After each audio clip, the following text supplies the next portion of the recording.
उपरिचर नाम के एक बड़े प्रसिद्ध राजा हो चुके, ठीक है।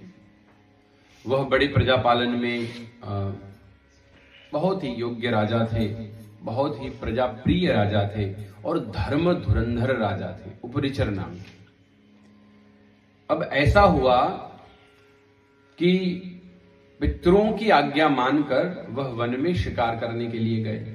अब उसी वक्त उनकी जो पत्नी थी वो ऋतुकाल से ग्रस्त थी, ऋतुमती थी, और उसको राजा के साथ सहवास करने की इच्छा हुई संतान प्राप्ति के लिए। अब महारानी ने इच्छा प्रकट की, परंतु पितरों की आज्ञा मिली कि आपको वन में जाकर मृगया करनी है। अब वन में तो चले गए क्योंकि पितरों की आज्ञा थी। जैसे वन में पहुंचे, महारानी जो बड़ी ही सुंदर स्त्री, उनका भी सुंदर वर्णन, उनकी याद आ गई और कहते हैं महारानी का इस प्रकार से कामावेश में याद आने से उनके शुक्र का स्खलन हो गया।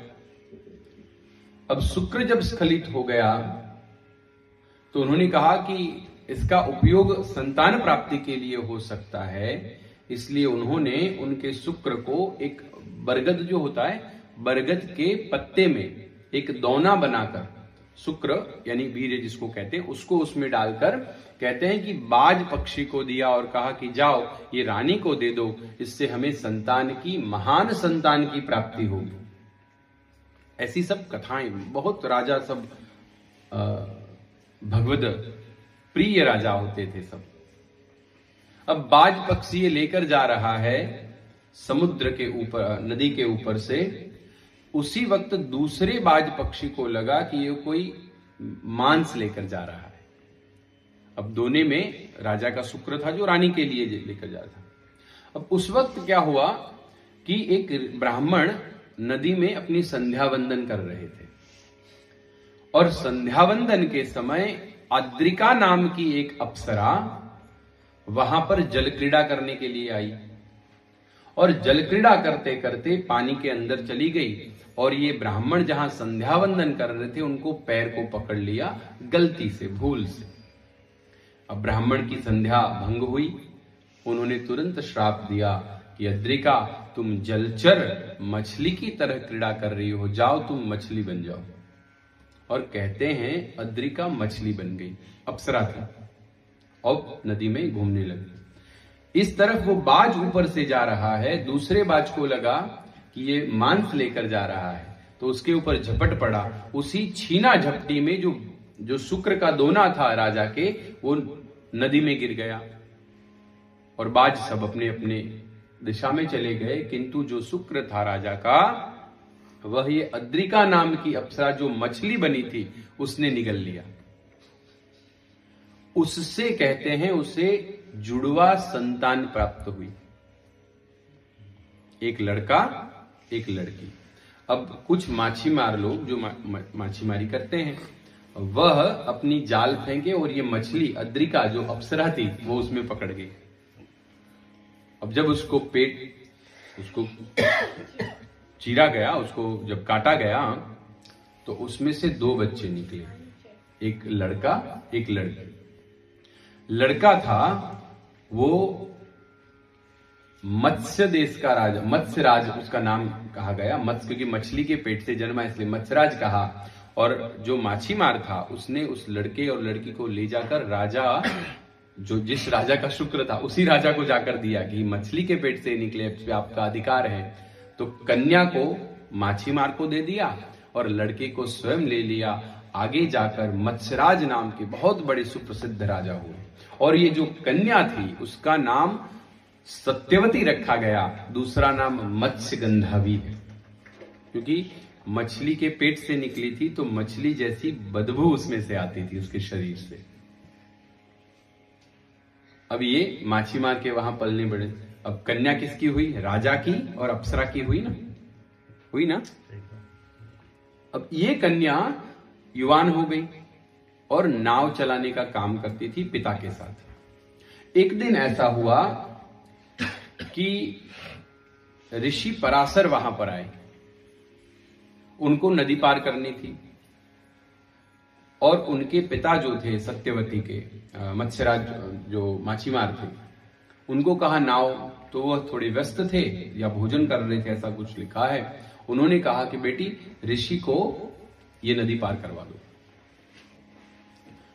जी पिताजी जैसी आज्ञा नौका में लेकर गए। पराशर मुनि जैसे नदी के बीच में पहुंचे, उनको कन्या को देखकर कामनाएं जगी और उन्होंने प्रस्ताव रखा।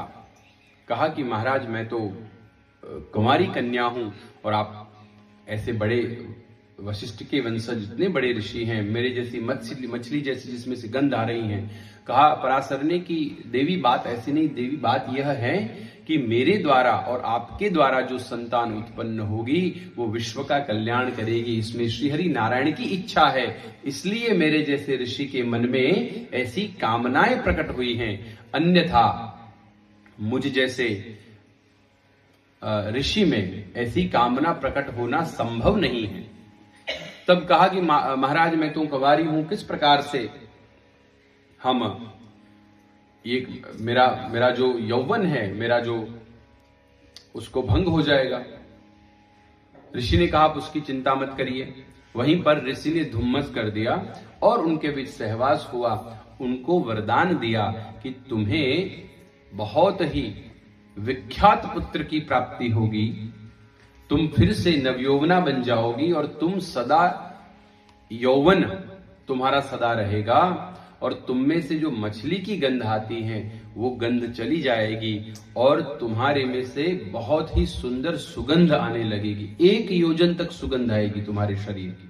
इसलिए उनका एक नाम रखा गया योजन गंधा। और उनके शुक्र से वह गर्भवती हुई और नदी के किनारे, यमुना नदी के किनारे पर द्वीप यानी कि छोटा सा टापू होता है, वहां जाकर उन्हें एक बालक को जन्म दिया। वह बालक जन्मते ही बड़ा हो गया। वह बने भगवान वेदव्यास महाराज। कृष्ण यानी काला, वो काले नहीं थे, वो तो बड़े गोरे थे, इसमें लिखा है, क्योंकि पराशर ऋषि बहुत ही सुंदर थे दिखने में और ये मत्स्यगंधा भी बड़ी सुंदर थी। अब इतने सुंदर 2 व्यक्ति का संतान ऐसे नहीं हो सकते। बहुत ही सुंदर थे, बहुत ही सुंदर दिखने में वेदव्यास जी महाराज। और तुरंत उन्होंने कहा देवी माता मैं आपसे प्रकट हुआ और भगवान श्रीहरि नारायण का ही अंशावतार हैं वे, और वेदों की रचना करने के लिए उनका अवतार, वेदों का व्यास करने के लिए उनका अवतरण हुआ था। ऐसे श्री वेदव्यास जी महाराज वहां से जन्मे और ये जो सत्यवती थी, योजन गंधा थी, मत्स्यगंधा जिसका नाम है, वह फिर से नवयौवना हो गई और उनका विवाह लेटर ऑन शांतनु जी से हुआ। और शांतनु जो हस्तिनापुर के राजा थे और उनसे 2 पुत्र की उनको प्राप्ति हुई। फिर वहां से पूरा महाभारत चला, है ना।